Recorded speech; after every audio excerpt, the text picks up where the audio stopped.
On a cold night in April 1912, the greatest ship on Earth sank in the North Atlantic. More than 1,000 people lost their lives. The world watched in shock. The name of that ship, Titanic, still haunts us. Many facts are known, but many questions remain. Tonight, we will tell the full story. We will start from the ship's creation, go through her voyage, live the iceberg night, and follow the mysteries and discoveries that came after. This is the story of the Titanic, simple, clear, and full of human moments.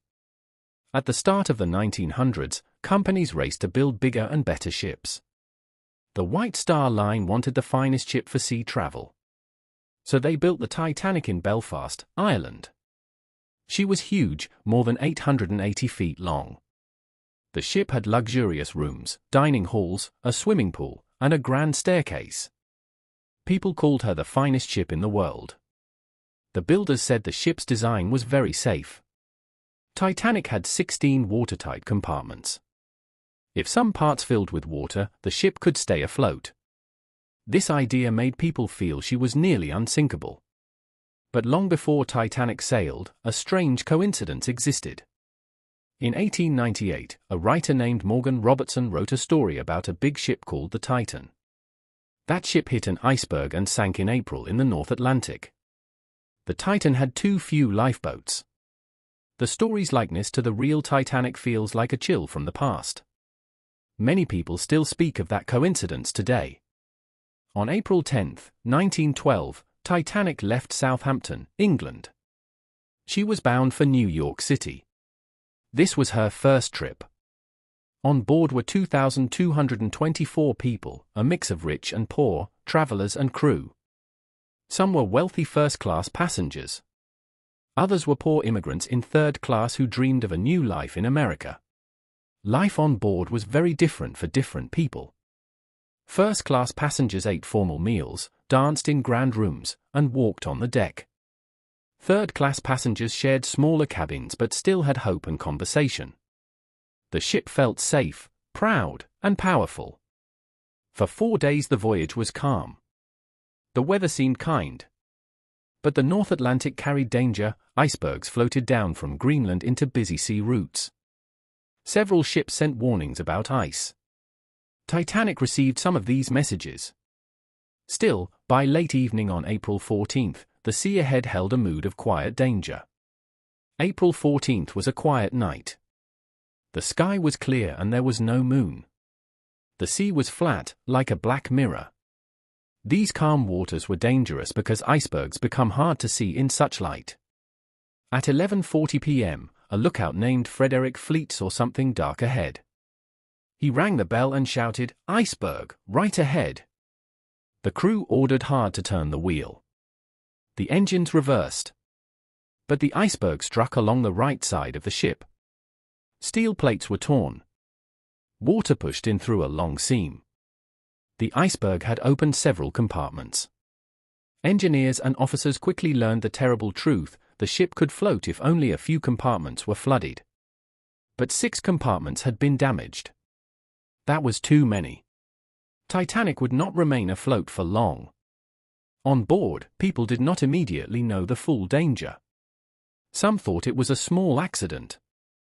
Other people smelled danger and fear. The ship's officers moved to follow the safety plan. The first lifeboats were readied. But the number of lifeboats was not enough for everyone. This decision, based on the safety rules of the time, would become a central tragedy. One of the most haunting mysteries of that night was the sighting of another ship nearby. As Titanic sent distress rockets into the sky, some passengers and crew saw lights close by. They hoped help would come quickly.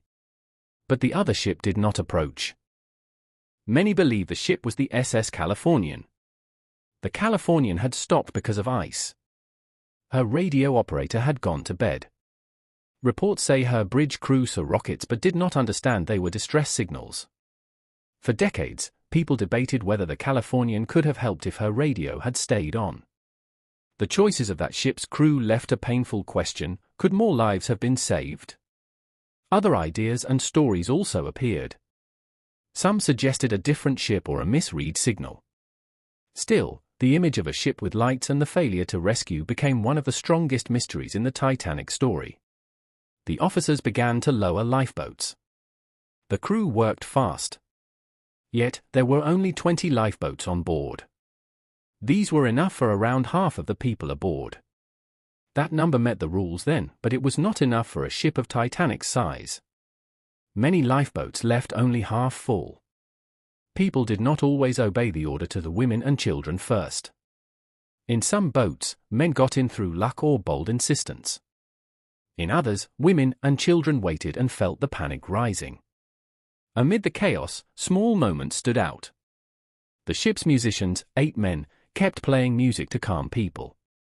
They played until the very end. Their courage became famous. There was also the story of Ida and Isidor Strauss.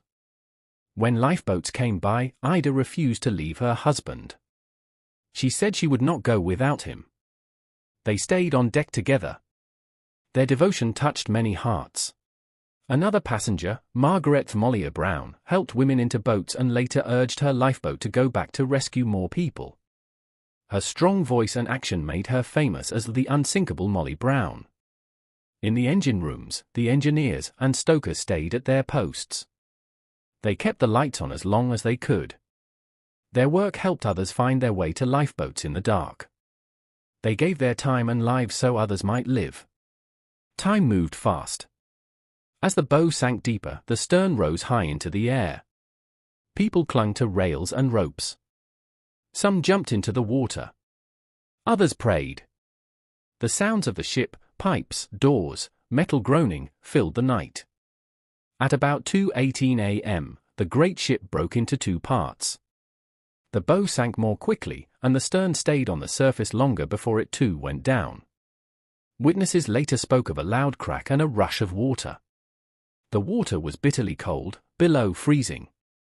Most people in the water could not survive more than a few minutes. Some clung to pieces of wood. Others were pulled into lifeboats that had room. But even with brave efforts, most were lost. At 2:20 a.m., Titanic slid beneath the waves. The great ship was gone. Early in the morning, around 4 a.m., the ship Carpathia arrived. She had steamed at full speed through ice fields to reach Titanic's lifeboats. Carpathia's crew pulled 705 people from the boats. The survivors were cold, shocked, and grieving. When the Carpathia reached New York, the world learned of the disaster. Newspapers ran the story for many days. People all over the globe mourned.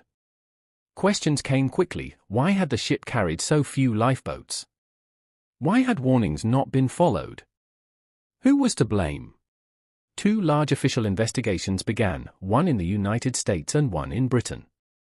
They listened to many witnesses and tried to understand what happened. Their reports led to changes in sea law and safety rules. Ships would now be required to carry enough lifeboats for everyone, and to keep radio operators on duty 24 hours. Over the years, people have asked other questions and made different theories. One question: why did Titanic have so few lifeboats? The simple answer is that laws of the time were weak and the ship's owners followed those rules. At the time, lifeboat requirements were based on ship tonnage, not the number of passengers. Titanic met the law but not human needs. Another idea: some scientists and historians believe a coal fire in a bunker had been burning for days. That slow fire might have weakened the steel plate so that the iceberg did more damage than it would have otherwise. There are also simpler reasons: poor watch, high speed in icy waters, and missed or ignored warnings. The night's calm made it hard to see ice until it was nearly too late. Some studies also highlight a weather effect called atmospheric refraction, a kind of mirage that can hide objects on the water line. Whatever the mix of causes, the result was the same: a disaster. In the long run, these questions taught seafaring nations to change. New rules, new training, and new radio systems came after Titanic. For more than 70 years, the Titanic lay hidden beneath the ocean. Many ships tried to find her. Finally, in 1985, a team led by Robert Ballard found the wreck about 400 miles off the coast of Newfoundland. They saw the bow, the stern, and a wide field of debris between them. The wreck showed signs that the ship had broken in two on the surface. Cameras and submersibles sent back images and data. The ocean floor held the ghost of the ship and the shoes, plates, and other objects of the people who once walked her decks. Scientists and explorers studied the wreck for years. They learned more about how the ship came apart and how the sea slowly destroys metal and wood. Today, the wreck is fragile. Tiny bacteria eat the steel. The parts will not last forever. That knowledge gives the Titanic story an extra weight. The physical proofs of that night are fading. We must remember while we can.